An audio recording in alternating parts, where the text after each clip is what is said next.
Hello and welcome to World Insight with me, Tian Wei, coming to you live from Beijing on CGTN. Coming up on today's program, positive and concrete progress after Sunday's trade talks between China and the U.S. After pulling from the brink of a trade war, how close are the two sides to a comprehensive trade deal? China reiterates long-time support for the work of the Red Cross in times of natural and man-made disasters. I catch up with the ICRC President Peter Maurer, who talks about rallying support from all parties for humanitarian missions.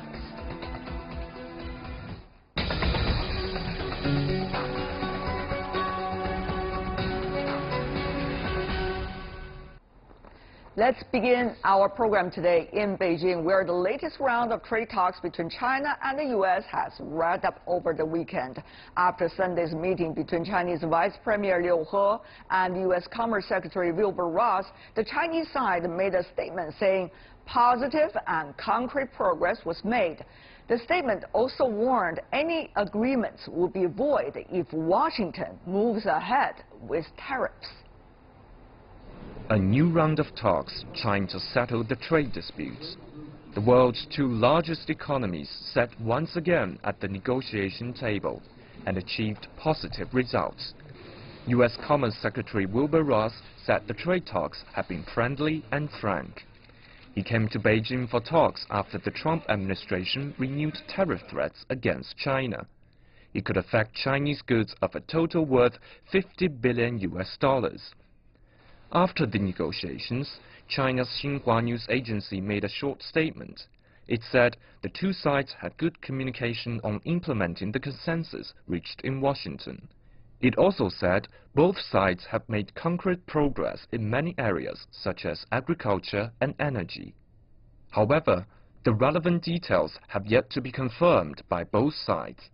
Last month, during Chinese Vice Premier Liu He's visit to Washington, the two sides agreed on meaningful increases in U.S. agriculture and energy exports. But China also suggested in the statement that the achievements reached by the two sides should be based on the premise that the two countries will not fight a trade war. And if the U.S. continues with trade sanctions, including tariffs, all the economic and trade agreements will be void. The Xinhua statement added that China's attitude has been consistent, which is that it's willing to increase imports from all other countries, including the U.S., and China will not change the rhythm of its reform and opening up. The trade disputes have been going on for months now, and the talks this time are expected to pull the two countries back from the brink of a trade war.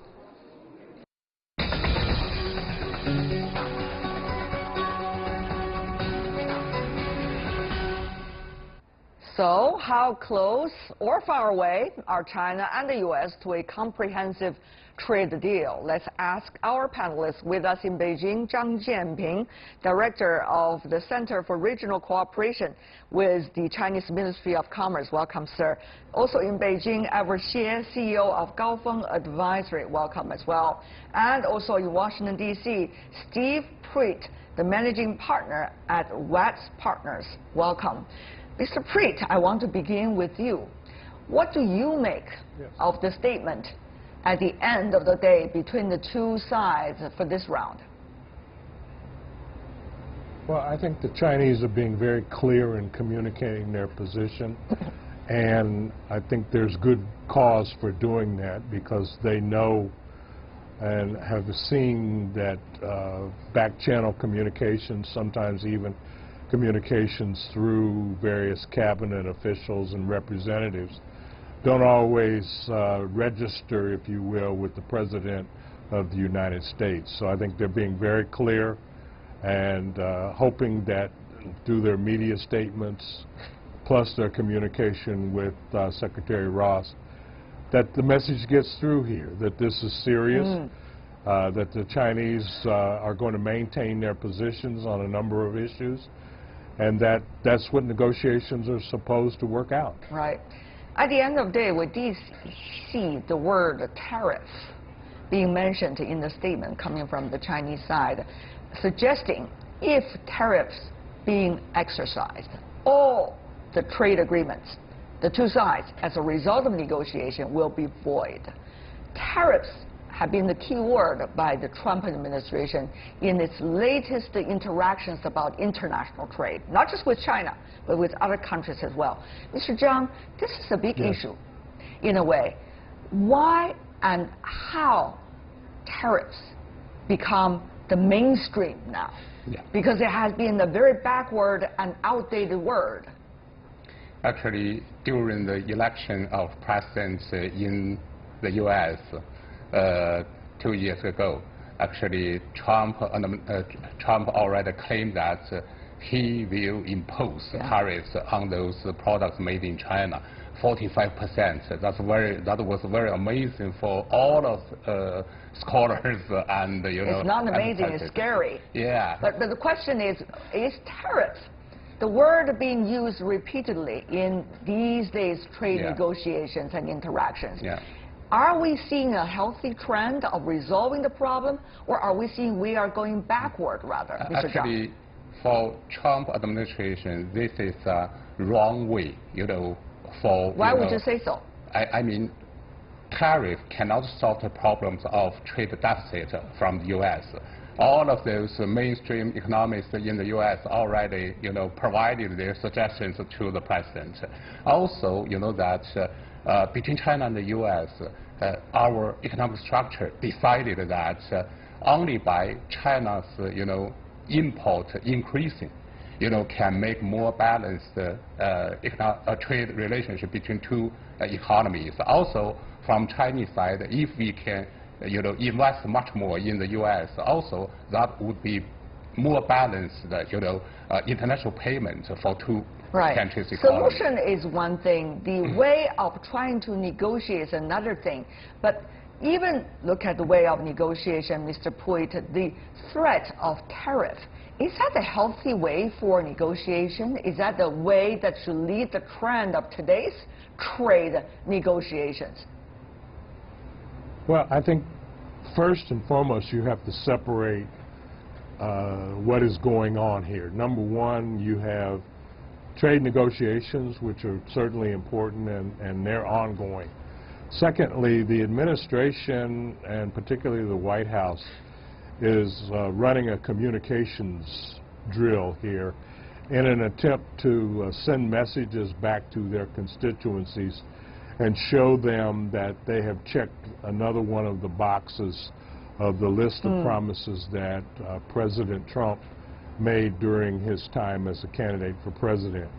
And then I think thirdly, you have to appreciate the fact that as far as President Trump is concerned, and from a marketing perspective, he's being, I think, rather coy in communicating one simple message here, and that is the issue of tariffs, and not really creating a lot of confusion about a lot of the other elements that go into the entire exercise. And that's why you see the various rounds of discussions, and there will, I suspect, be at least one or two more before anything of substance results from these current talks. Tariffs are not the only word being used by the U.S. side toward China, Mr. Xie, but rather toward its allies as well. For example, Canada, EU countries, Mexico as well, with the steel issue. Of course, the two tariffs are different. One is more about punishment toward another economy. The other is mainly on one good, that is steel and aluminum. That's different. Having said that, though, it reminds people of, back in the 1960s and 70s. Mr. Puig could argue that the simple logic is for political debate and political achievements in the U.S., but, the word tariff being repeatedly used and used as a negotiation tool rather than others. What would it mean for the future trade negotiations, not just between the United States and the others, but also for the overall current status of the international trade? Mr. Xie. Yeah, you're right. I think the overuse of the term tariffs in this these few rounds of negotiation or sort of one-sided policy from the U.S. to these allies is really, I think, is going backwards. As you said correctly, the concept of tariffs is an old concept, and in fact is counterproductive because the use of tariffs is actually dividing countries apart, right? So international trade should be a game of, creating a bigger pie so that every country who participate in the trade would benefit from a bigger share of a bigger pie.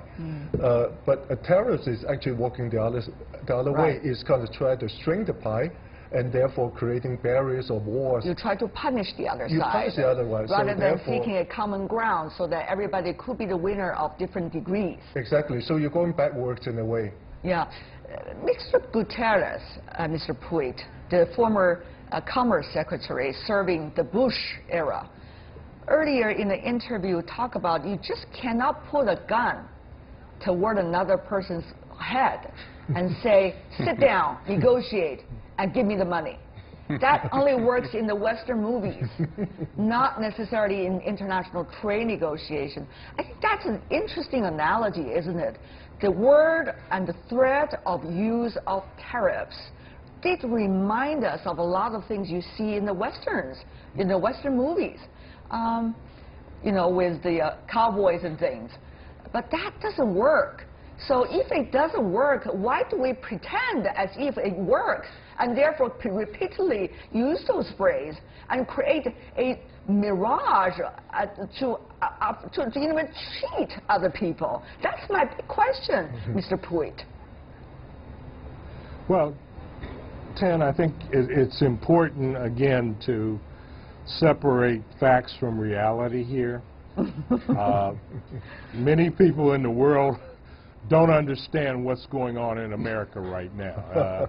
It's clear that every day is a new edition of the ongoing reality series that we call the Trump administration here. So I have taken the position and continue to advise foreign officials who I've spoken with that, turn off the TV if you really want to focus on... Except this program, Mr. Pruitt. Please tell them, except this program.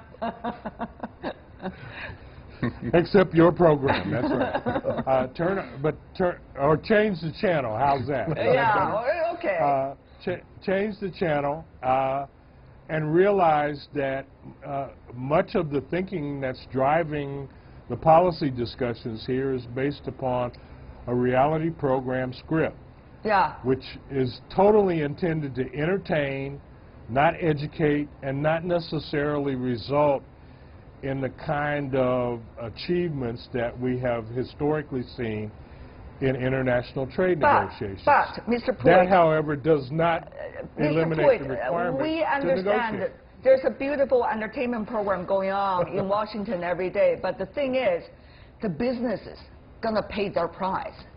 I mean, if you think about the bottom line of negotiation being twisting all the time, you definitely lose credibility. And therefore, if you do business with other parties, the other party is going to ask for higher price because they have to count in the loss they would have to suffer as a result of changing up position all the time.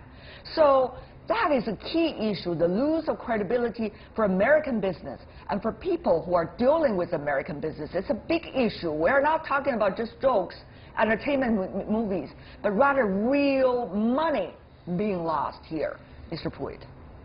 Well, Tan, I agree that all of this is real money.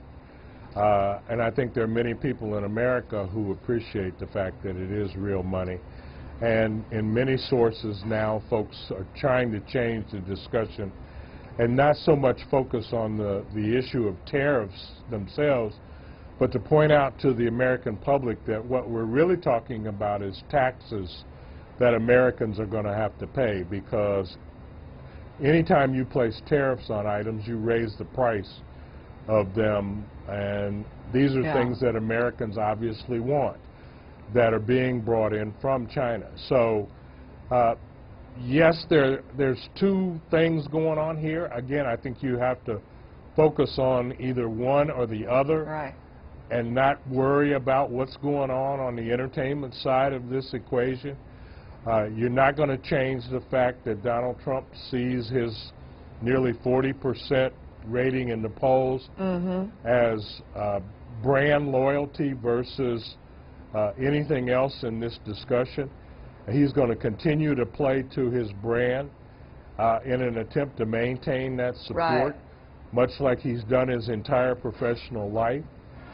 And for the Chinese and other allies here, it is wise of them to focus on their agenda, their objectives here, and to negotiate in a very straightforward way, like the Chinese are now doing. Here's the thing, Mr. Zhang.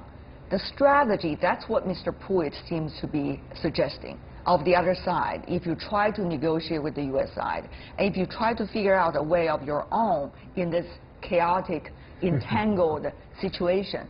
But what is going to be the strategy of China? That is a big question, isn't it? That you are dealing with an unpredictable partner, negotiator, and also you are dealing with unpredictable future of yours because you interact with the other side, which is the United States, in trade a lot.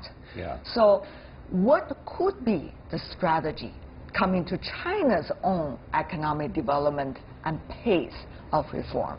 Mr. Zhang. In China, we realize that actually in the future, China has to move to, innovation-oriented economic model. That's our own strategy. Also, we appreciate our, international economic cooperation with all of those partners due to globalization. Also, we are promoting both trade and investment liberalization and facilitation by free trade area and free trade experimental zone domestically, something like that. I'd like to emphasize that actually today, tariff reduction and, you have to move out all of those non-tariff barriers. Meanwhile, we have to provide investment facilitation. That would be constructive approach for both China's economy, U.S. economy, as well as global economy. On the contrary, if you create new tariffs, barriers, that would be disaster for all of us. It will be disaster, but you cannot prevent others from doing what they want to do. Of course. You could only strategize your own path in order to avoid the further risks the other party might create as a result of their actions. Here comes the question then, Mr. Xie. China talk about reform opening up, its own pace, rhythm. But people want to see further reform in the financial sector. People want to see more market economy playing its bigger role here in China. So what about that? Will the negotiation taking place likely to be a constant basis, it seems, between China and the United States for a long way to go? Will it be able to create a momentum in China about further reform and opening up? To what extent, Mr. Xie? Well, as you know, China has been opening up, over the last several decades.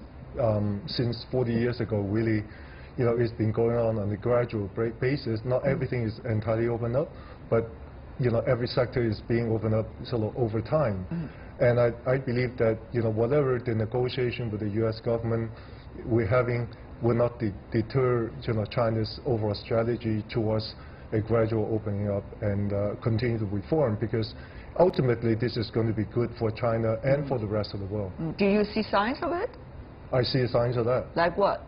Like, opening up of the auto industry that, just been announced a couple of weeks ago, opening up more of the financial sectors. And, in a way, China is very open in innovation and entrepreneurship. And, as Mr. Zhang was saying, China is really focusing on innovation as the additional way to grow the economy in a potentially exponential manner. I think the Americans, in particular, the entrepreneurs and also American corporations, should really try to take part more in China innovation and to really take advantage of the dividends that they can reap from the result of China's innovation. Well, the Chinese side is thinking about their own strategies, Mr. Poit, of trying to figure out a way in an entangled situation, not lose the ability to see the light at the end of the tunnel. What about American businesses? I mean, after all, American businesses are global businesses. And they have to deal with the unpredictability that they are seeing every day now as a result of what is going on in the negotiation room, and as a result of loss of credibility of the United States, as a matter of fact, as a result of the going on in the negotiation room. So, Mr. Poit, what do you think could be strategies for them?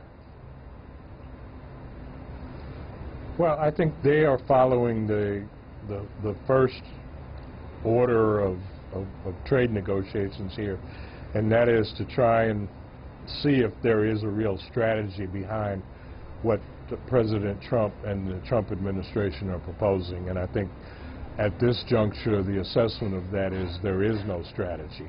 Secondly, I would say that they are communicating, and in America we have multiple areas where pressure can be applied.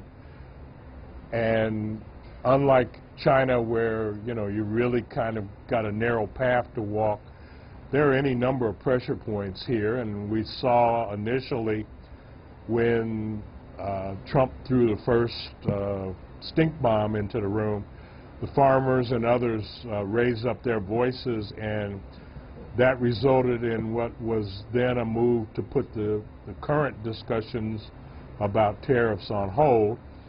Again, I suspect that now that we've had this last round, and because there is deafening silence on the U.S. side as to what has come out of that, I suspect that the American corporate community will again rise up and start communicating through the various channels to force some significant achievement and negotiations here.